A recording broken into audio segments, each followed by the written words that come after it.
Everybody, welcome to another installment of Show to Be with Mike G, the show of life, the show of stand-up comedy, the show of bourbon, very, very much about bourbon, Mellow Corn, and so much more to continue and conclude this Heaven Hill week at Show to Be. I had the absolute pleasure of talking to the living legend himself, Mr. Bernie Lubbers, the Whisky Prof, the previous stand-up comedian, the musician, the man of the world, the guy who is bringing each bottle and each bottled and bond whiskey to you one city at a time. It was a pleasure getting to know Bernie and sip the fine Heaven Hill whiskeys with him. In a way, it's kind of like jamming out with your favorite musician, except we had an amazing conversation, talked about a lot of things, and we conclude with a toast to Parker Beam, a man who I never had the pleasure of meeting, but have been introduced to his mind, his palate, via some wonderful, wonderful bourbons.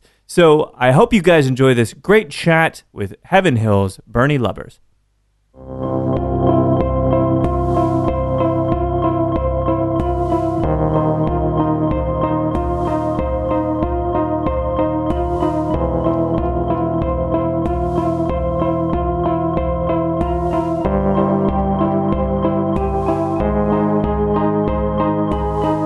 Mellow Corn, absolutely. Yeah. Like I said, when I sip it, I think this is exactly what they were drinking in 1815, 1820.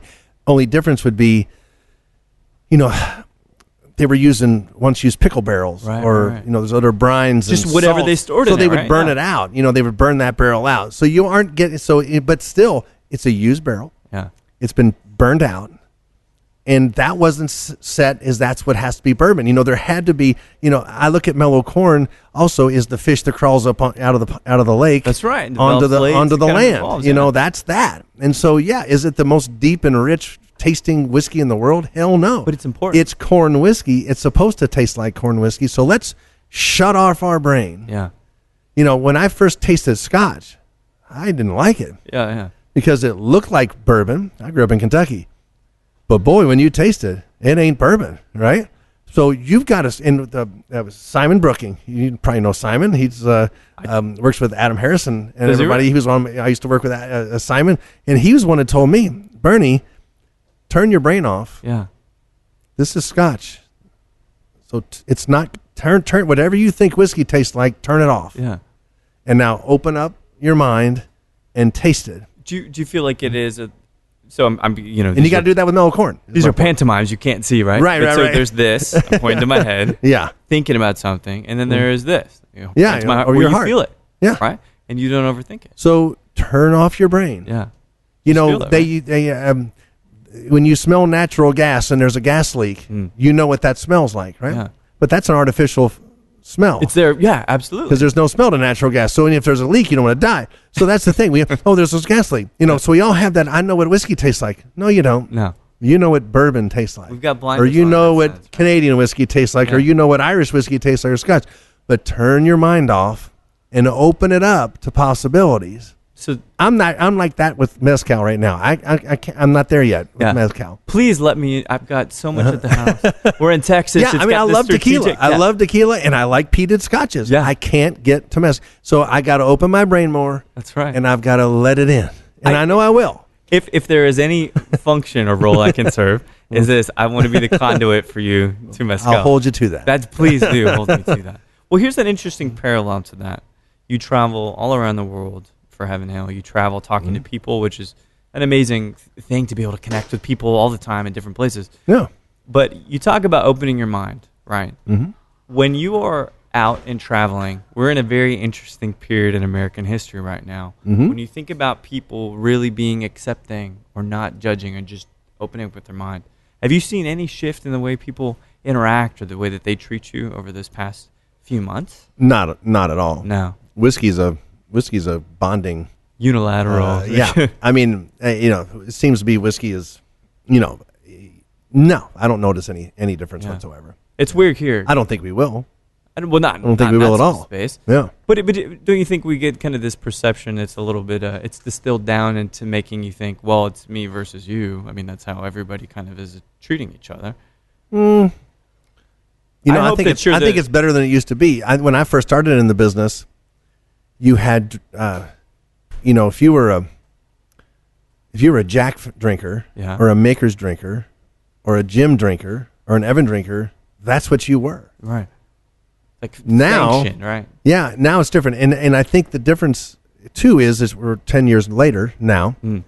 We also have a whole nother generation of drinkers that are in. They were 11 then. Yeah, they're now 21. And I remember when I was growing up. This is a long time ago. This is back when my parents used to have a party, and they would have a big box, like almost like the size of a shoe, like half of a shoebox, right, full of cigarettes.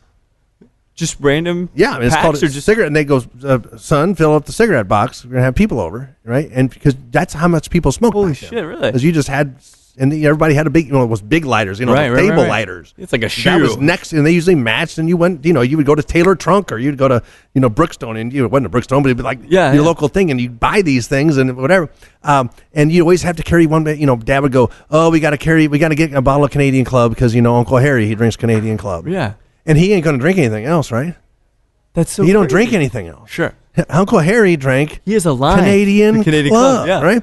So you had him. I just, it's always a pain in the ass. I got a bottle of Canadian Club for Uncle Harry. Because we always drank bourbon, and my dad worked in a brewery, so we had beer. Yeah. And my other aunts and my mom, they drank highballs, which in their mind was a whiskey highball. Right. So it was whiskey and soda, or whiskey and ginger, or whatever, in a long glass. They were life sentences. Life sentences. That's an interesting way to look at it. Yeah. People drank gin and tonic, or they drank CC and 7, or Seagram's and 7. Right. It was a life sentence. But drinkers today don't shackle themselves to that life sentence. It's almost the opposite, was what you're saying. Is that people if you were a Maker's Mark drinker, you weren't even considering, or a Jim drinker, or a Jack drinker, or an Evan drinker. You didn't even consider bringing another whiskey or anything into your world. Yeah. Has that changed for you when you think about who you were as a drinker or even as a person? This doesn't have to pretend that. Has that changed as you got older? I've seen it change. I've always drank a little bit different stuff. I grew up in a beer family, and my mom and my dad, my grandfather was one of the founders, a German saloon keeper who started a brewery in 1905 with 12 other German saloon keepers in Louisville, Kentucky. It sounds like a good rom-com somewhere in there. Yeah. A good movie waiting. So he didn't make beer, but he was German. He was from Oldenburg, Germany, and he came over to Louisville, Kentucky, and he started. He was a saloon. He owned a saloon, and then he got together with 12 other German saloon keepers, who I guess they were all friends, and they knew each other, and they invested in this and built this brewery called Fall City Brewing Company. Louisville is on the falls of the Ohio River, so everything in Louisville is called Fall City. Got it. You got Fall City Fence, Fall City Electric, Fall City Strip Club. Right. You have to. Yeah. Fall City Beer. So, and it's still made today by it's another guy's. It's been sold off, and the brand's been brought back. It's been great. But my dad, we always had Fall City. Yeah. And then he drank bourbon, and he didn't drink anything over 6 years old. So he liked 6 years. He loved 6 years. 6 year, 90 proof. That was his favorite type of bourbon. He drank 10 High, and he drank Heaven Hill 6-year-old 90 proof. And those are the two brands he drank. But he'd drink anything. You bring him a bottle of bourbon, he loved it. But he could turn it away. Yeah. But I was always a little different. I drank beer, but I liked other beers too. I like tasting other beers. And I drink, any kind of whiskey. Back then, there was only a handful. Right. When I was in college, there was Wild Turkey. We called it all white meat because of the 101. It was a 101. Right? So we all white meat. It was the 101. Yeah. And then there was Jim Beam. And there was a little bit of Maker's Mark. But the way they advertised back then, it was like taste expensive and is. And so they were going for that higher niche, which was awesome. But for me as a college student, I'm like, I I need this, I need this, $7-8 bottle. Right, I don't need the $20-something. Why did you call it that? Is it just, because of the 101 proof? I see. Okay. Yeah. All white meat. It was just something that and on the comedy circuit we called it that. It was. You guys are clever little cheeky guys, aren't you? Hey, this was the 80s and the 90s. So, but the cleverest of times. Yeah. And so, there were only a handful. And then, I really didn't start noticing the, small batch. I wasn't in the industry back then. I didn't really notice the small batch and stuff until the 90s, mid-90s. Because it was like late 80s is when it first started. Blanton's was one of the first, right? That was 84. Yeah, 84. And Elijah Craig was 86. And then you had Booker's in 87, 88. Yeah, something like that. And then everything started, Kentucky rare breed, Kentucky Spirit. Woodford was the mid-90s, things like that. So, all right, so let's go back because you seem funny to me. I don't know if it's good or bad. We'll see. I am not funny. Hold worse. When you think about growing up in Kentucky, you think about the kinds of stuff that you were into. Were you really driven in school? Were you writing skits at that point? Were you doing the Eddie Murphy thing? Were you entertaining? No, I had no idea that I was ever going to be doing anything involved with stand-up comedy whatsoever. In college was a different time. It was $24 a credit hour. Yeah. That's cheap. Oh my God. I mean, it was, that's what state school was supposed to be. Yeah. And I was a Bernie Sanders guy, so, it should be affordable, right? Bernie you shouldn't Bernie, have to get a bachelor's degree and owe $80,000. Oh, dude, And you're going to get a $30,000 a year job. You're going to be in death row. I get it. Back then, you could get a summertime job and pay off your college from that year. I mean, that's the way it was. College to me was, I'm going to go to college and I'm going to get a C average, and I'm just going to get through it. Like experience everything you can. I just want to go to live away from the house, meet other people, and network. And where'd you go to school? University of Kentucky. I went how far from? I went to University of Louisville my first year, and then they didn't. No one lived on campus back then. It was a commuter school, and then I visited my friends in Lexington, it's 70 miles away. Oh, jeez. And I was like, this is college. This is like people who were there on the weekend. I mean, you go to U of L, there's no one there after 5 o'clock at night, no one on the weekend because no one lived there. But UK, it was, dormitories, and you lived there, and it was awesome. So it was, and you met people from all over the state, and because Louisville was looked down on because it's the big city. Most people who lived out in the state, too mainstream. We hate it. We hate it there. What do they hate about big city? Just because one-way streets. We don't know. It's too confusing. Too many people. The country is and it's still that way today. That's, right. But going back to this whole blinders thing. Yeah. But it was great, and so Kentucky is a great place to grow up, and Louisville's still a great place to live. But University of Kentucky was great for me. But I just needed a degree. Just get the hell out of there, right? My parents said they didn't care what grades I got. Just get your degree. Yeah. And I'm like, sure. I took marketing because there was little math. That makes sense to you? Did you enjoy it at all? I loved it. Yeah. Loved it. Marketing, great experience. Yeah. What? Mm-hmm. Were you because I'm trying to get a sense. Obviously, you got out in 4 years. You did. So it only took you 4 years. Thank God for because you're paying it off. Community college. I know my dad paid it. Oh, he did. Cheap enough. $800 a semester or whatever it was. Yeah, I still look at my watch like how many times I guess I'll pay for that shit. I was lucky, but back then you could work the summer and pay it off. I mean, it wasn't a big deal. It's amazing. So marketing took you 4 years. You were a minority in that sense, right? So you get out of there. What do you think? Oh, it was expected back then that you got if you went to a job interview and you didn't get out of college in 4 years, there was a problem. They asked questions. Oh, really? Mm-hmm. It's a completely different thing. Oh, and it should be. Yeah. Because sometimes you drift. Mm-hmm. You take. Well, and you got to pay for it yourself too. Oh yeah, it's good. And you got to work. No one worked. No, everybody went to school and you lived on campus. That was it, right? That was your job. Yeah, it's amazing. So getting out of there, do you have a clear sense of what it is you want to do? Absolutely not. So it didn't help. It's just a good experience. No, I knew it wouldn't help, but I knew you had to have it. So it's just a means to an end. It was expected. So you did it. So what are you doing when you get out of there? Working at the brewery? I worked at a bank for 2.5 years. Yeah. I was a banking officer. I did loans and that kind of stuff. Hated it. I was okay at it. I was offered promotions and stuff, but I said this is not for me. The only good thing about working in a bank is you always know the time and temperature. That's good. And the hours are always set. They're set. You're not going to work way. They're not great, but they're set. Yeah. They're set. Did you like the people aspect of it? No, hated it. Hated everything of it. Nothing good about it. Rubbish not one good thing about it. Really? Mm-hmm. So you got out of there as fast. Hated it. Got out of it. And I did comedy. I did, which took 2 years to do to get full time on the road. And I did a couple little part time jobs while I did it. Then I remember meeting Jay Leno, and he said the worst thing you can do as a new comic is to get a part time job. You just need to get there on the road. No Either kidding. do it or don't. What year are we talking when you hit the road? 85. No kidding. Mm-hmm. So that's amazing time for comedy. Yeah, it was right there. You could make it a living at it. Yeah, you could. Yeah, that was the heyday. It was good timing. I had good timing. I've had good timing in my career. Now it's a good time for bourbon. That was a good time for comedy. Who were some of your contemporaries at that point? Oh, you name them.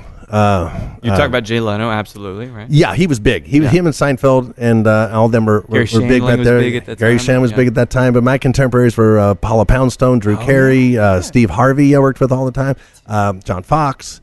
These are people you worked with. Yeah. There was 3 comics every week at a show, the opener, middle, headliner. Mm-hmm. You shared a condo together, or you were at the same hotel together, so you went to the mall together. We used to joke, the opener made the least amount of money, the middle made the next, and the headliner made the most. Mm-hmm.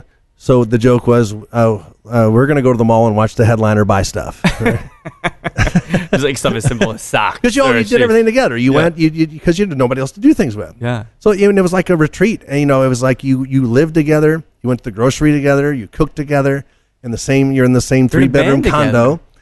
Yeah. And then you experience the shows together because you're a team that week.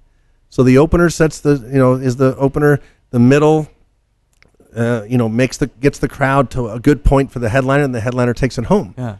But that was good. But then you'd have middles who wanted to bury the headliner to prove that they could headline. The egos come through. That's not being a team player. Right. You wanted to make the show good, not individual. So it is a team sport. Are you like a power forward, or are you a point guard? Depending on if you're opening, middle, or headlining. Got it. Okay. You had to play different parts. Makes sense. Now, some people would say, well, you got to be aggressive and you got to always be the headliner. Well, hell, I'd get a hell of a lot more work being I was mostly a middle act.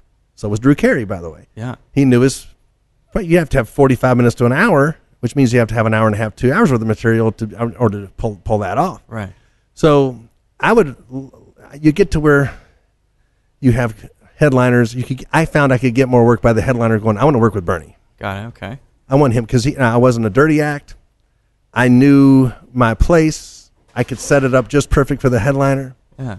And I found it was better to be busy, and I could make the same amount of money as if I headlined. I'd work half as much, but I make twice as much money. So you're smart. You cut into I don't know about that, but I needed to eat you're too. You're shrewd. But I did it for a living for full time for almost 20 years. So amazing. If you could, and God forbid, right? But if you could define your approach to comedy, what is something that you find funny? Oh, I'm an observational comic, so it was kind of like the Bill Cosby without the roofers, roofing, the roofies. A lot of espresso, but no drugs. The conversational. Yeah. I could take one bit and make it into a 5-minute bit. I could take one line and turn it into 5 minutes. But you're still not a huge fan of people, though, right? No, I didn't say that. See how you do things? I'm not trying to cut it together. I'm just saying the bank. The only people who come into banks are desperate because they need a loan, right? Or they're rich and they want a very cheap loan and they can get it because they're rich they can do it, and they just scribble their name down because they don't give it's just a way for them to they're get easy money to The bank is not a people thing. Okay. It's the people who came in the bank. The reason they came, but the reason I didn't like it. I see. It's not that I didn't like people. Yeah. I didn't like the people who came in the bank and the reasons they came in the bank. Yeah. And then you had other people who were just playing games, who couldn't afford to have a checking account, but they did. But then it was my job to chase down the bounce checks and all that kind of stuff. So that's just everything that I did was negative. It's not the good piece of society. Are enjoyable. Banks are just horrible places. They are horrible. I try not to go in. If I can take a picture of my check to deposit. How many people now do online banking just because it's easy? Now, banking's important. Sure. And I have a bank, and I know everybody at my bank because I think it's important to know your people at your bank. But I don't want to work there. Yeah, fuck it. Out. Yeah. So you like people, though, and you observe things. Yeah, I'm in bars all the time. Obviously, I love people. Yeah, that's a good point. Bar people are much more fun than bank people. Yeah, a lot more fun. Well, the bourbon doesn't hurt. Yeah, I'd rather be out in my favorite nights to go out have always been and ever will be Sundays and Mondays. Perfect. Because you can talk to the bartender behind the bar. Yeah. They're not that busy. Or you can talk to the regulars, and they work at a bar usually, or they're servers from a restaurant or something. I always enjoy Saturday night of a night. To me, I've always hated. Saturday night of the week is the New Year's Eve of the week. Yeah, it's amateur night. Absolutely. So if someone's talking to you, they're looking over your shoulder because they want to, try to get laid over there. Or they want to do this over there. But every other night of the week is better. It's much better. Yeah. So did you find that it seems like, at least from what I understand about the history of comedy, especially in the mid '80s, all these guys you're talking about, the heyday of it was a really Bill Hicks was around a little bit later. I worked with Bill Hicks. Did you really? Absolutely. Bill Hicks, Ron Schock. Worked with all those guys. Worked with Ron Schock many times. No kidding. Yeah. Or they, Jack Mayberry from Lubbock, Texas. No one shit. of my favorite guys. Still around. He's still his Facebook posts are very funny. Yeah. But Jack was a writer for the Tonight Show. He did Ross Perot back in the day on the Tonight Show. He was he played that character. He was a big writer. Still one of the best writers I've ever worked with in my life. Jack Mayberry. Ron Schock. I worked with Bill Hicks like 6 months before he died. No kidding. In Florida. Do you? What's the mile marker? What's the dimension of success at that point? 'Cause from what I understand, it is playing the Tonight Show, right? That was the thing that said, all right, you've kind of made it. You've been touring. What was your goal? My goal was to be a working stand-up comic, and I achieved that goal. Yeah. My goal was never to be on TV. Some people's goal was to be on TV. Some people's goal was to be famous real fast. Right. And they did. But it's not always the best to be famous real fast. No, but you're right. It takes. Look at not Sinbad. everybody. Sinbad, I remember working with Sinbad. Great guy. He seems like a killer guy. Super nice guy. When you'd be with him in the condo, he would be in his room, and he had a picture of Eddie Murphy, and he'd go, and this was his mantra: Right. I'm coming after you. No shit. I am going to be bigger than you. That was his goal. Yeah. And he did a really great job. And then it's hard to stay up there a long time. Yeah. I worked with Blake Clark's one of my most favorite guys to work with. He was he owned the hardware store on Tool Time. Okay. Oh yeah. And he was on several movies and stuff like that. Vietnam vet, was lieutenant in Vietnam, and boy, just the best times were working with him, sharing a cigar, and we both have a cigar in West Palm Beach, Florida, walking around at night. And here's a guy who was a lieutenant in Vietnam. He'd been in battles. He'd seen many men die, been shot at, killed many people. And never talked about it too much, but we'd walk and he'd go, just what is this all about? One of the best comics and writers out there. Yeah. But afterwards, just feeling and hearing, he's searching for why this all happened. And like a meaning. It's all going somewhere. And, I was just enthralled with being around him. He's one of the best, one of the best times was being around searching the meaning of life, this awesome. Well, especially in the drudgery of touring, anything, whether it's music, whether it's comedy, there is the routine to it. There is you're in a different city and a different night every day. Absolutely. When you work with Brett Leake and Jeff Caldwell, two of my favorite pairings, they work together a lot. And extremely great writers. Jeff Caldwell's still out there. He's been, he was on Late Show with David Letterman a couple of times. Brett has muscular dystrophy. And here's a guy who it's hard for him to get around, yet he works the road. Yeah. Not so much anymore, too much he still does. It was hard for him to walk to the stage. He still did. He would make one joke about muscular dystrophy, and then it was just pure, beautiful, thoughtful writing and delivery. Amazing. So once you comedy kind of disarm the audience in a way, right? Comedy is different because you had good writers who are not good performers, great performers who are not good writers. Okay. But in order to be a successful comic for a long period of time, you've got to be a good writer and a good performer. Right. Not everybody was. Yeah, it's hard. So that's why you had, and Drew Carey was, he had kind of this character with this buzz haircut and this kind of a Blues Brothers Very kind of a uptight. suit Yeah. thing. And he never could. He just knew his spot. But we all knew he was going to be a star. Yeah. Just knew it. Good writer. Great writer. Great performer. Great guy. And just super nice guy. Down to earth guy. Right? Cleveland, Parma, Ohio. And didn't even let things get him down. He was supposed to go on the Tonight Show with Johnny Carson. Yeah. and he's one of the few guys that got asked to come over to the couch right after his first performance. Oh, wow. But he could have let this derail him, and he never did. He was supposed to go on, and there was a big writer's strike. So his performance was postponed for about a year. Oh, no. But it's still...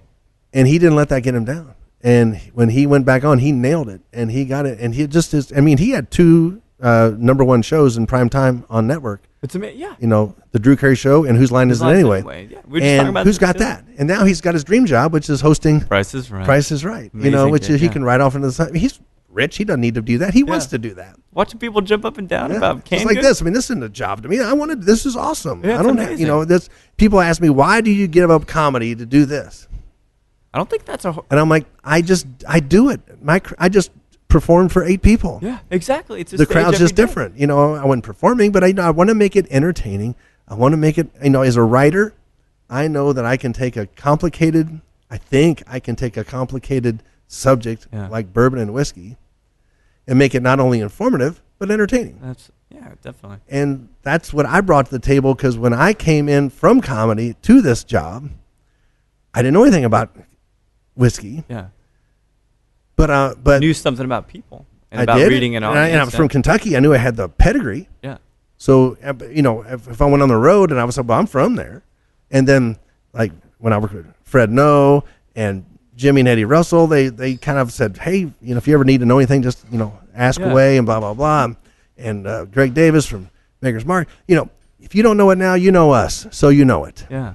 So just text us and we'll tell you the answer. That's right, because the hard part is being comfortable being up there, isn't it? Jimmy Russell says it, yes. And that's one thing that a lot of people didn't have, and the Distillers didn't have, because they're in the lab all the time. Yeah. So I had that advantage to come in and be comfortable in front of people, and I could crack a few jokes, and then I'd learn it as I went. And now I'm 11 years into it. I do know quite a bit. I don't know. I mean, Jimmy Russell said he learns things every day. He's been at 60 years. Right. I don't even think that I have 10% of what he knows. But that's good. That's humility. But I know something else. I mean, I do know other things that they don't know. Yeah. That I can throw in. Sure. And that I have studied, and I've made my own. Reading labels is one of my things, the laws and the reading labels. Yeah, TTV, man. Tell you. Making that, you know, Kentucky Straight Bourbon Whiskey, bottle and bond. You know, those 7 words are very important. I do know, you know, those kind of things. And what brings it to, you know, names on labels. Just little things like that. Right. Who are these names on labels? Did you find, so a couple things, before we talk about what this aha moment where you step into the whiskey world. So first thing is, who do you find funny now? Because that is still defining part in comedy. Yeah, in comedy. You know, I'm so separated from it. Oh yeah. I don't know a whole lot, but Louis C.K. Yeah, of course. And so funny. So I'm talking to my buddy. My buddies will come through, and I rarely go to comedy clubs anymore because it's painful for me. Sure. Painful memories, I'm sure. Well, no. It's just painful for me to sit through a show. Okay. And unless it's a friend of mine. Yeah. And then I want to watch their show, and I want to listen to all their jokes, even though I've heard them. I loved studying their delivery, and that's what I used to watch every show, 8 to 10 shows a week, and that's how I learned comedy, was to learn from the best. And I wouldn't just be back in the bar in the green room. I would watch every show. Very engaged. Because I wanted to learn, how do you handle a crowd? How do you handle a heckler? How do you keep a roll going? How do you keep it, and you can't keep that up. Where do you slow it down? Where do you bring them back? You're the maestro, right? So you have to but you can't keep them up on this high for 45 minutes. You got to take them on a roller coaster ride. They can't be laughing their asses off for 45 minutes. You got to have a little lull. So, and checks come out. How do you handle that? When the check comes out 20 minutes before the show's over, and how do you power through that and still keep their attention and don't lose them? So a lot of things to learn. Crowd control, which is a great thing for this job. But it's hard for me to watch Friends now. But I went to watch a friend of mine, and he goes, wait, remember when Lewis, we were in Virginia Beach, and Lewis was there, and I'm like, Lewis, when he goes, oh, Lewis, and he goes, Louis C.K. I'm like, what? He goes, I said, that was Louis C.K. He's gained a bit of weight. It's just like I said, I remember Lewis, but I don't remember Louis C.K. Yeah. So apparently I worked with Louis C.K., but it was Lewis. I knew him as Lewis. Yeah. But that's an amazing thing to think. There's so many of us that were just kind of a fly on the wall in a way where this magic thing was happening, whether it was music or whether it was comedy. I mean, you think about 85 and all the things that were happening and all the careers that were made during that time that we didn't even know until the 90s. Yeah. You know, I mean, that's a really formative. Howie Mandel. Exactly. Howie Mandel. Before he was all weird and wouldn't shake your hand. And like, Mark Maron. Yeah. Mark Maron. which is, an impetus for this whole Yeah. thing. Well, so that makes some sense. Were you ready to leave it? Were you ready to step into something else? Absolutely. I needed health insurance. And, I was 45 years old. Didn't have any savings. I knew that I was going to have to get into something that would make me enough money, steady money. Comedy's like being a farmer. I mean, if you could have all your weeks booked, but if the club's closing, you lose that week. It's a week of income you've lost. And so I needed something more reliable. Yeah. I needed to start paying into Social Security and different things I never paid. Does the word or paid adult, very little. Is that a fair word? Like, sure. When you think about adulthood? You got to grow up a little bit. And but I needed to reinvent myself. Got it. And so I wrote a one-man play, which was awesome. What was so one of my? You wouldn't have heard it. No, but what is it called? It's called "I'll Take Manhattan and a Martini Too." Yeah, it's about I played a 90-year-old actor from the golden age of Hollywood. What are the golden age? 30s? 40s? Oh, back in he worked with Betty Davis and Judy Garland maybe, and Bogart. Yeah, went shallow sea fishing with Humphrey Bogart. Shallow sea fishing. He was English. He was based on James Mason, my favorite Stewie's actor. Based on James Mason too, And so his voice and his kind of persona is based on it. But the idea of the play is he did 200 films. He was the best B actor in the world. Yeah. And he made 12 moderately disgruntled men. Films like that. Like Roger Corman style stuff. It was set in March, not as hot, right? Not so gone with the wind, still there after the wind. You knew he was a fictional person, right. But you knew these people existed. It was the best B actor in the world. But Humphrey Bogart, Judy Garland, Betty Davis, they all wanted him to come to their party when they had a party because he was the best guy to have around. Yeah. He had all the stories. He knew everyone. He lived next door to Shirley. From Sign Adventure, Shirley Shrift. Anyway, he knew Roddy McDowall. He lived next door to all these people. He played cards. He did this kind of stuff. So he knew all the stories, which were made up. But there was always a little bit of fiction. So that was the play, and it's still would be a great play. If anybody out there wants to produce a play, I've got the perfect play.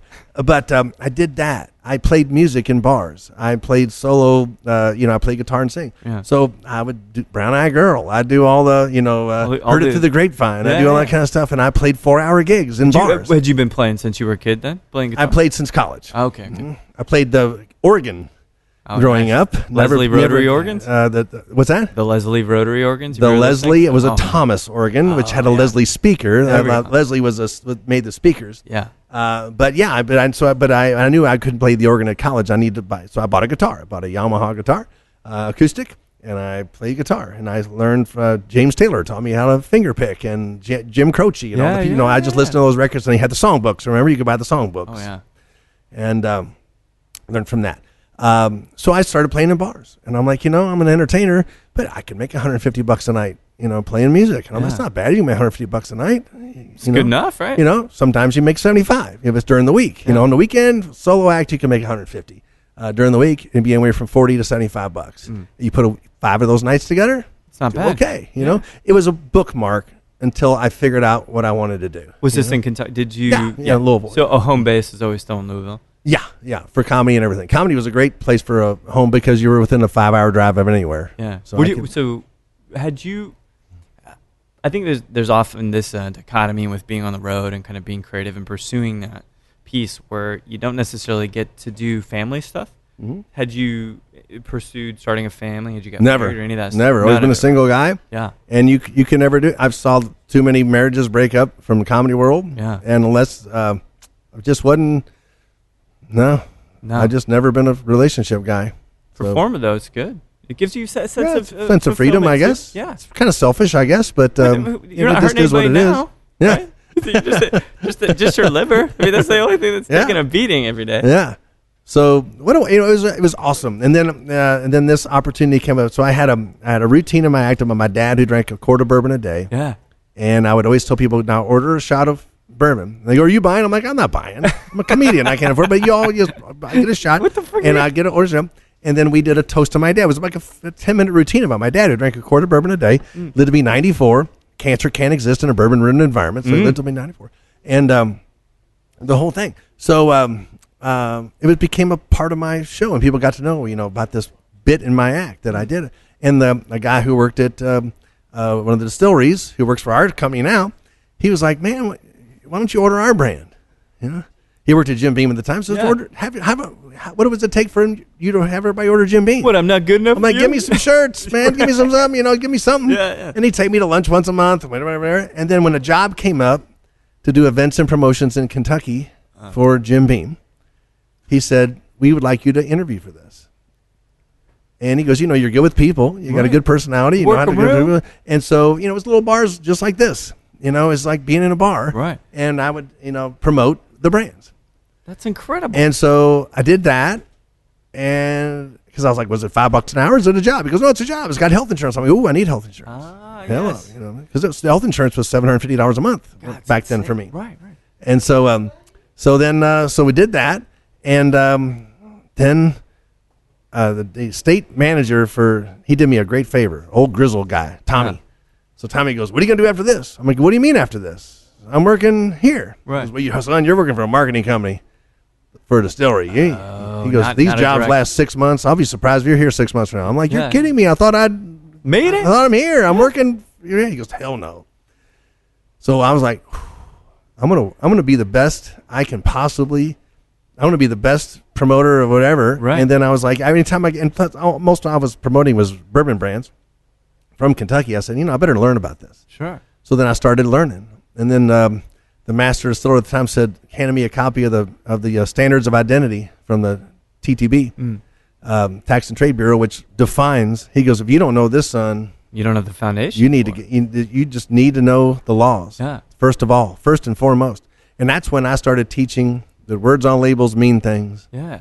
And the word Kentucky, straight bourbon whiskey, if there's an age on it, if there's a word bottle and bond. Right. And it's still what I teach today. It's the most important thing you can teach. It was definitely an undercurrent to the narrative of the Heaven Hill stuff when we're stepping through. And I barely touched on it today, but it's still, I pulled out, those are the laws. Yeah. I'm the only ambassador I know that carries around the law. The law is always on your back, it seems like. Because they're here. I have them. You. Yeah. Because if there's a question, they're laws. They're interpreted. I don't know all of them. I don't memorize all of them. Right. I think most of them memorized by now, but still there's a question. I'm like, let's look at the laws. Yeah. And so it's fascinating because, you can interpret the laws too. That's why they hire lawyers, Right. So, just because I read it one way doesn't mean that's what it is. So it's interesting to bring. Differ. Yeah. So what year are we talking when you kind of got, because I imagine the next step is someone says, we're going to do this for real. We're going to offer you a real job. What year are we talking at that point? So it was a year and a half after I do events and promotions. The brand manager for the small batch collection, she said, I want you to be an ambassador for this brand because at the time, Fred Noe, Jim Beam's great-grandson, his picture went on the side of the Jim Beam label. So he was going to be talking about that and going, when he went on the road, he'd be talking about Jim Beam. But this is when the small batch and single barrel bourbons were starting to get looked at. Right. And so this is what, mid 2006, 2007. Wow, different era. And so it still wasn't popular. It still wasn't, it was just, people were looking at them and they were just, something was happening, but they don't know what it was. The volume wasn't, they're small brands. These are. And then, so I did that. I was too dumb to be scared. And I was like, because I'd already been told I had a job for 6 months. So, what can I lose, right? I'm a comedian. I'm used to losing a job every week. Yeah, right? So it was awesome. And I've always been very lucky, even today at Heaven Hill and that, my bosses are like kind of Warren Buffett, hire them and let them go. Mm-hmm. And I think that's, if you trust the people that work for you, and it's been great. Since then, it's been awesome. Then I was at Heaven Hill. The guy who hired me at Jim Beam came over to work at Heaven Hill, and he was there, bourbon ambassador. And then he found an opportunity, because he's more of a salesperson. He was awesome at what he did. He found a great niche over at Heaven Hill for this position, and then he was offered. He always wanted to be the sales manager for Kentucky. He became the sales manager for Kentucky and Tennessee, which he still is now. And he said, "Well, you need to get Bernie for this. So they hired me away from Jim Beam to come to Heaven Hill, and it's been awesome. It's been 4.5 years. Both are incredible companies that make great whiskeys, but I'm sure feel at home here. It's an amazing shift. I mean, you represent something completely different here. You know, you're you, and you started this Whisky Prof site. That's right, whiskyprof.com. I'm the Whisky Professor. Oh, thank you. So I'm known. You know, I'm the brand. I'm the global whiskey brand ambassador. Yeah. But I'm known as the Whisky Professor, which is an interesting thing. Do you? Because I teach. Yeah, you do. Well, you do. I mean, you know how to perform. You know how to write, which means you know how to organize data. The brand team has not written one word for me. I've written every one of my presentations. It's amazing. They've never said, "Hey, you need." No, they'll tell me here. We need to talk about this. Right. But they just let me do what I do. Do you? Because there's I'll put it this way. So I don't have a PowerPoint. Right. Just a serious talk. But so think of Seinfeld, right? So Seinfeld went. He reached this particular apex of success with a TV show and doing stand-up and stuff. But the thing is, in a way, you've diversified your skills into the world of whiskey, which embraces you in a whole different way. It's a different. And he's done it twice. Yeah. You know, he gave up the road to do Seinfeld. That's right. Oh, that's right. That's right. Because he was doing great. Right? Did something else, and now he did Comedians in Cars Getting Coffee. Oh yeah, which is just a passion because he likes cars, and he likes comedians, and he likes to talk to them. Did you ever see the Gary Shandling one that he did? Yes. And Gary Shandling talking about dying. Mm-hmm. And how fortuitous it was. Yeah. Was that crazy? That one, and then when he Kramer. Yeah. When he, Michael Richards. And that's a real glimpse, and he goes, man, and you can just tell he was beaten down, and he was like, and I feel sorry for him because he's not a comic. Yeah. And he panicked on a comedy stage. You could see it. And he went for the line, man, to just not drown. Right. And this was right when smartphones were just coming out, and it just blows everything. He didn't up. mean it. I don't think he meant anything with any malice. It came out wrong. Yeah. It's the wrong thing to say, but it was an unfortunate thing.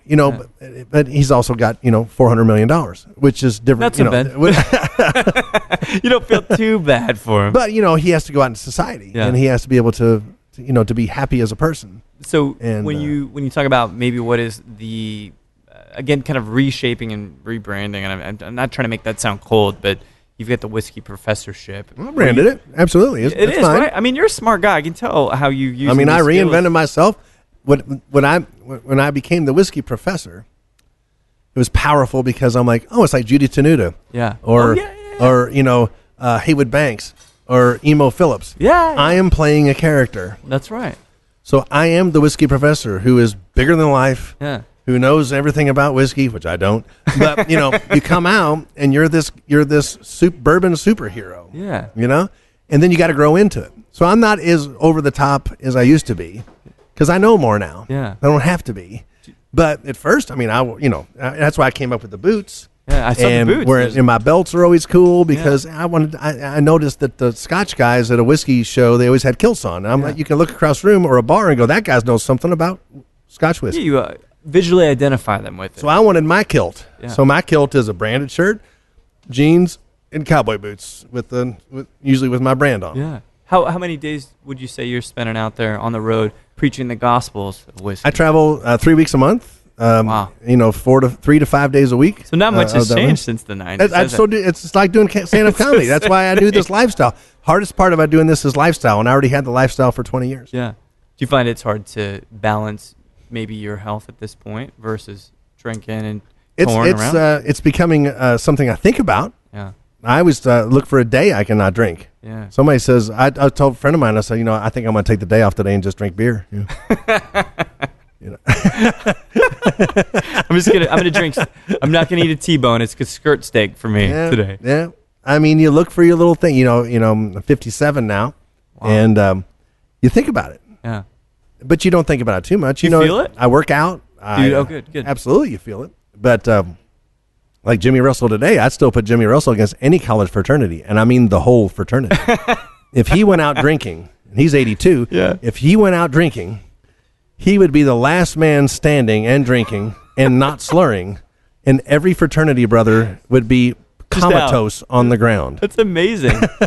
Do you ever kind of get a sense? And this is something I wanted to ask you here about Parker in a second. But being around those guys that have been drinking bourbon, crafting it, living that lifestyle for so long, do you feel like you still got a lot to do to be able to keep up with those guys? Oh, absolutely. Yeah. Not just to keep up with them. They're the gods. Yeah. I'm just a dude. It was the gods, and there was something else in the Greek mythology. The underlings. Yeah, right. I can never be the god, and I have to be resigned to that. I don't want to be a distiller. I've told Craig and Parker Beam, God rest his soul, but and Fred and Jimmy, I said being a distiller, that's boring. That you guys have the most boring job in the world, and they laugh watching the paint dry, because they know I totally respect them. Yeah. But I'm like, me, I gotta be out. I gotta be I gotta be in a different place every week. I need different. I said, your only job is to make sure that whiskey comes off every second the same exact way as it did the second before. Yeah. Nothing in your world changes. You have to keep the temperatures in that fermenter the same. Right. And if something deviates, something's wrong. I said, you have the worst job in the world. Everything, you're absolutely and they right. laugh because I could never do what they do. Yeah. Now, the difference is they can do what I do. They can go out and talk about it. Yeah. But the difference is they can be not a very good speaker, but just being Parker Beam. Right. Parker was not a boisterous or didn't command a room with his voice. He commanded his room by being Parker. Yeah. Standing up as Parker Beam as a distiller for 56 years. I'd have to go, hey, ladies and gentlemen, we're starting. If I can have your attention, can we all just look up this way? I'm talking now. Yeah. Parker would just stand there and it would get quiet. It's amazing. Now, that's something that I'll never have. When we recently, and I hope it's not disingenuous as a guy who didn't know Parker, but definitely respected the work, right? Enjoyed the art. You can never be disingenuous if you're talking positively about Parker Beam. Yeah. He did some just amazing things for whiskey and for bourbon. These are guys who never, when he started in 1960, you were just an employee of the company. Yeah. There was nobody was going, who's the master distiller? Yeah. First of all, that's a made-up term, master distiller. I totally agree, yeah. Those guys just call themselves distillers. Yeah, because that's the same difference. There's no such thing as a master distiller. That was a term that marketing came up. Somebody came up with this somewhere in the 80s or 90s. I don't know. I'll have to ask where this came from. But they didn't come up with it. Right. It's referential. Because in their world, there's only a handful of what I would call master distillers. Yeah. Because that means you can get on your hands and knees, walk through all the pipes. It's like, remember Galaxy Quest? Well, they're trying to figure out how the engine Balthazar or whatever, works. he's on, he goes, the captain knows every rivet of his ship, everything. That's a master distiller. Yeah, you can walk, I remember Tommy Kroom over at Jim Beam, he was one of the behind-the-scenes unsung heroes. The guys that run it every day, who aren't the master distillers, but he worked for Booker, he was taught by Booker.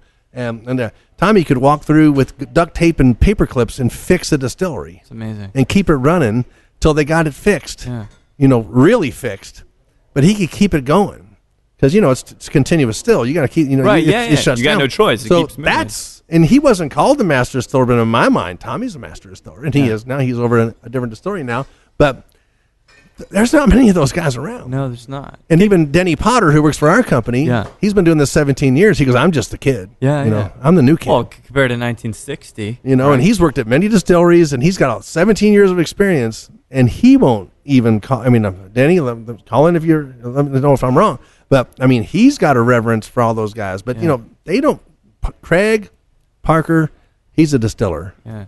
Parker would say he's a farmer first. I'm pretty sure you spent some time with Parker, and all that. I think, I want to know. I've seen some interviews with him, some video interviews and things. Seems like a very humble, very gentle guy. Absolutely. Sipping and drinking bourbon with Parker. What is, as a guy who will never be a fly in that room on that wall? What was maybe those experiences like with him? Well, you didn't talk about the bourbon a whole lot. Yeah. He just say, taste this. And he tastes and he goes, no, that's good. Yeah. He goes, that's good bourbon. That was always his line. Parker, if you came up to Parker and said, hey, Parker, I get that banana note Elijah Craig. Yeah. Like, he goes, banana. He goes, I didn't put no banana in there. He goes, if you're tasting banana, I did something wrong. Right? And he'd do that because he knows you're tasting different things. Yeah. But he would just, but his point was, he goes, I taste good bourbon. Yeah. And that was always his line. And Jimmy will say the same thing, and Booker would say, Fred, they all say the same thing. I don't talk about tasting notes much. When I did the whole tasting of that, I said, it has that traditional vanilla, honey, caramel up front with that spice. Yeah. That's about it. They knew what good bourbon tastes like. And more importantly, he knew what bad new make tasted like. Yeah. Before it went in the barrel. Not going to put it in the barrel if it doesn't taste like what it's supposed to taste like. Right. They're simple people. They're farmers. They're family man? Yeah. I mean, Craig Beam's his son. Yeah. And his wife Linda and a daughter and his cows. I mean, his cattle, had 200 head of cattle. I mean, Larry Cass with our company, the first time he ever worked with him, and they traveled together on a whiskey fest. Parker was late. They were going to New York for Whiskey Fest, and Parker wasn't at the airport. And so Larry gets on the plane and goes, because Parker's driving an hour from Bardstown. And here he comes down the aisle of the airplane, and he goes, Parker, where have you been? And Larry's from New York City. Yeah. And, Totally different he's case. Why are you late? Yeah. He goes, well, a calf's head was stuck in the fence. He goes, couldn't you get somebody else to get the calf's head out of the fence? You got a flight. And of course, Larry goes, and of course he could, and of course he wouldn't. Yeah. Because he's Parker. He wanted to get the calf's head out of the fence himself. Because that's who knew how to do that without causing harm to the fence. He knew he'd get to the airport. Yeah. He knew. He was the one, Parker knew it had to be done. He was the one that could do it. And he did it with modesty, and he did it with grace, and he made some of the best whiskeys in the world. But, that's what you do. Things happen. That's how life is. Yeah. Right? And we are better for it. Mm-hmm. We understand whiskey better than we ever could have because of these. I mean, just because your brother-in-law is a neurosurgeon, yeah, and then says, I'm a whiskey fan. Let's open a distillery, and buys a distillery, and calls Vendome, and you get a still delivered, and then he says, you're the master distiller. And I see these craft guys, and they go, well, I'm the master distiller. You're not the master of anything. Yeah, you're a distiller, right? Who's learning at the very beginning point of it. I've seen master distillers. Oh yeah, you've been there. It's like I knew Jack Kennedy, and you're not Jack Kennedy. I knew Parker Beam, and you're not Parker Beam. Yeah. I know Jimmy Russell. You're no Jimmy Russell. You're no Jimmy Russell. It's I knew Fred. No, I don't know Booker. But, hey, don't call yourself master if today's your first day. You got a while. Now, you're a distiller. I'm not taking anything away from you. No, man, but, I'm not going to call. But don't come out of the gate saying you're a master distiller. I'm not a master or anything. Yeah. I'm still learning. Your brother-in-law bought you a still. Yeah. We all are still learning. And we have to kind of admit and this is no hit on any craft distiller. No, I'm just saying, we've been doing it. It's marketing stuff, man. Yeah. It is. It's a useless term. Mm-hmm. It's a fluffy one at best. So, got just a few more questions for you, because this has been really lovely getting to hear about this trajectory, man. Good time. Just lovely. And we get to sip the Henry McKenna 10 years My favorite whiskey we make. It is the most underrated and the most cost-effective whiskey. Let's not tell everybody about it. Once people start listening to me, then when there's a problem, but perhaps only the cool kids get to drink Henry McKenna. This is the Fugazi of bourbon. That's how I look at it. The oldest 8-stated bottle and bond on the planet. Amazing. So, I think about kind of all the things you've taken interest in, whether it's comedy, whether it's bourbon, whether it's guitar, music, and all of that. And I think about you sipping a bourbon that you love. You don't have to tell me what it is, but you're at your favorite bar in the world, and you could sit there and share a glass with anybody in history, living or deceased. Oh, geez. Who might you like to just have a conversation with and sip some bourbon with? Well, several people. Johnny Carson for one. Oh, Jimmy Stewart for another. Jimmy Stewart, amazing. Yeah. Jimmy Stewart for another. Sammy Davis Jr. I think the whole Rat Pack would have to be there. Yeah. You know, I know that Frank was a Jack guy, would be fine. You know, it's whiskey, and it would be great. Those are the people. You know, the Lou Costellos of the world, the Groucho Marx of the world. You know, my mentors of comedy. You know, Jack Benny. I don't think he drank, but boy, you know, he would be awesome to just be able to talk to. You know, Jack Benny was amazing. George Burns was amazing. Those kind of people who, you know, Milton Berle, maybe. On that Comedians in Cars Drinking Coffee, you know, Chris Rock was on. He said, you know, if you think you could have a guy who could stand up on stage and talk to 3,000 people and all of them be listening to the next word, I mean, that's what leaders of countries do. Yeah. You know, they hold a house. How do you think President Trump got elected? He wasn't stupid. He was in front of crowds. He wasn't able to do the things. And that doesn't matter. I mean, I didn't vote for the guy, but I can appreciate what he did. He was a comedian. He went around. He told people what they wanted to hear, and he motivated a certain amount of people to be able to do what he did. We'll see I hope the best for everything. But I'm just saying, anybody can stand up. In film's different. Yeah. These are guys that performed every night. You know, the Rat Pack, coming up with that was genius. That was they all knew they were the best of what they did in the world. Right. All egos aside. Working Dean together. Martin, Sammy Davis Jr., Frank Sinatra, all those guys who got together, all egos aside, let's just have a good time, drink with each other, and people will pay to see it. Wow. That is a fucking I would epic love job. to sit down with them. Amazing job. And how did you all... This couldn't happen. How did this make sense? You know, you all have you're the biggest stars of your time. And for you all to share the stage with each other and not be, you know, clawing into each other. It's like the Beatles, would be amazing, you know. So I would love to sit down with them. And they all had favorite bartenders and waiters. Absolutely. Because you can drink at home. That's true. But it's not as much fun. I mean, there's famous stories, you know, where Frank Sinatra was out with a couple of people and they were at a bar, you know, kind of like, it'd be like here, just kind of a little bar. Yeah. There was a jukebox. And the lady comes up and she goes, "Oh, the jukebox is broken." She was drunk. She doesn't know anything. And Frank said, "Want me to sing you a song?" She goes, "Nah." She didn't know who he was. Yeah.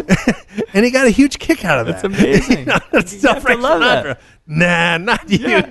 You know, and he fell on the floor. You know, that's what you want to be. You want to be around. All they want to do is be around real people. Yeah. And I'm lucky into this business where I can go to pretty much any bar, a lot of bars in a lot of cities, and not be a stranger. Yeah. I can now walk in and hear him, know Tim and his crew, and know and sit down and have a drink and not feel like a stranger. Yeah. You know, it's kind of fun. This is the last question. Mm-hmm. So you're heading off to some whiskey trivia, I believe, downtown. Later tonight, we've got a couple things. We got another training and a dinner, and then that. A lot of great stuff with the Heaven Hill portfolio. But the last piece is, you ever going to get back on stage proper? You going to write something? Oh. Do you want to? Of course. Yeah. You know, I'm on stage all the time. I perform. I play bluegrass. I now do a tasting. Well, that's right. Yeah. Where I perform bluegrass music with doing a tasting, but also just get up with the guys and play bluegrass music with them. Yeah. I get up and play with my friend Robbie, who sings rhythm and blues and jazz music and stuff. Yeah. But I'll do comedy here and there. I mean, I don't think you can take the comedy out of you. No. I want to do my play again. Yeah. I just you know, I'm writing a screenplay right now about you know, be a series for Netflix or something else. Yeah, we'll see. I mean, I love writing. So, Bernie, man, it's been really great chatting with you. It's been enhancing, and it makes me feel good to talk. And it's been brilliant sipping the Henry McKenna with you. The unsung hero. Well, you can read about this and other things at whiskyprof.com. Actually, you can get my book through there too, which is Bourbon Whiskey, Our Native Spirit, Sour Mash, and Sweet Adventures. Not that I'm selling books, but it's there if anyone wants supple radio voice. Go to whiskyprof.com. But thank you so much for having me on. Really enjoy appreciate the rest, it. Austin. And of course, Henry McKenna, Evan Williams, Elijah Craig, the great whiskeys, the Parker Beam. And here we'll finish with a little toast to Parker because he passed away just a couple weeks ago. And I was at his funeral. And so great to look around and see all the great distillers and his contemporaries, and all the distillers came out to wish him a goodbye. But Parker would tell me, I said, you stay so busy. You still got your farm. Right, even at the end, he was battling ALS, of course, and he would still ride his gator, but other people would have to steer it and hit the pedals. But you want to sit behind the wheel. I mean, Parker was in charge. He was the guy. And he would come to the distillery and sign bottles for people until his arms really couldn't move. ALS takes away your motor skills. And I'd say, Parker, just take it easy. And he goes, Bernie, we're all going to die. You're going to die one day. He goes, but I'm going to die one day. He says, but I like to stay busy. So the day I die, I hope it's late in the afternoon so I can get a lot done that day. Right? And he died at 3:30 in the morning, so I think he got a lot done that day. So Amazing. Here's to Parker. Salute. Cheers. Thank you, Bernie. Well, there we have it. Mr. Bernie Lubbers, the whiskey prof, an author, a singer, a performer, a lover, and evangelist of bottled and bond whiskeys. It was really a pleasure getting to hear about his touring life. I think that a stand-up comedian career previously is the perfect way to get used to the road, to captivate audiences, to understand personalities, and really, he's a very charismatic guy. Really, really lovely getting to chat with him. And again, thinking about Parker Beam and the legacy that he's left on the landscape of whiskey, it's great to get at least a little bit of insight from Bernie into the great Parker Beam himself. So Bernie, thank you so much for chatting with me. It really was an honor. It really was a moving experience too, getting to hear about your life. Just such a large and grand and lovely life you've had so far. So Godspeed and keep spreading the wonderful word about the bottled and bond whiskeys. And thank you for listening to Show to V with Mike G. No matter if you're thinking, man, when in the hell is it actually going to rain here in Austin, Texas? These clouds have been lingering for days. Or if you're thinking, man, what should I watch this weekend? Probably Golden Girls, right? Yeah, probably Golden Girls. Please keep dancing.